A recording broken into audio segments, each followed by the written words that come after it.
Lui aussi a beaucoup d'audace. Alban Michon est un explorateur des temps modernes. Son terrain de jeu, la banquise. Dans quelques jours, il partira seul en Arctique pour ausculter ces régions victimes du réchauffement climatique.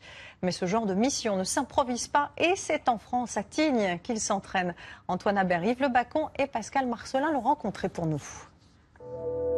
Sa vie, il la consacre à cela. Plongé sous glace, dans les endroits les plus reculés de la planète. Alban Michon est un explorateur du monde polaire. Et sa nouvelle expédition, je vais mettre mes gants. Il la prépare en France, à 3000 mètres d'altitude, sur le glacier de Tignes. Ici, il vient chercher des conditions extrêmes.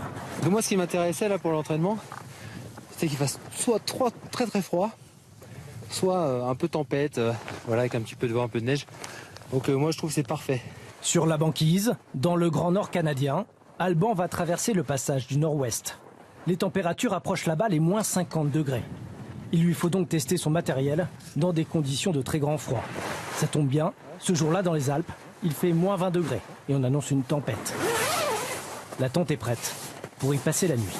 Alors là, je vais me faire mon petit camp tranquille. Donc là, j'ai mon petit lyophilisé à manger. Ah, c'est quoi le menu? C'est des macaronis au fromage. Alors l'avantage en expédition, c'est que c'est un sachet qui est chaud. Alors généralement, je le mets ici là, sur le visage et je profite un peu de la chaleur. Et pour garder la chaleur, tous les moyens sont bons. Il faut savoir que les poils de renne sont creux. Donc elles emprisonnent de l'air et l'air est le meilleur isolant. Donc la peau de renne, c'est le meilleur matelas qui soit, quoi. Dans la nuit, au milieu de la tempête, les vents vont souffler à plus de 200 km/h. Mais Alban est là, sur le lac de Tignes, au petit matin, prêt à plonger sous la glace. Il veut tester son équipement, sa combinaison étanche. Il veut aussi nous montrer son invention, un périscope qu'il a bricolé lui-même pour détecter les ours. Bien utile dans le Grand Nord.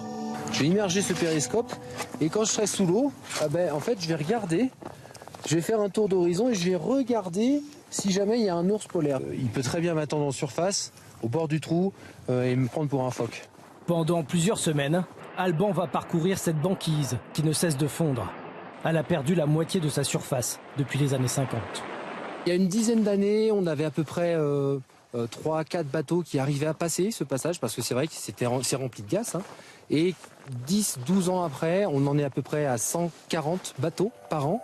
Dans cette région, il va analyser la glace, la photographier.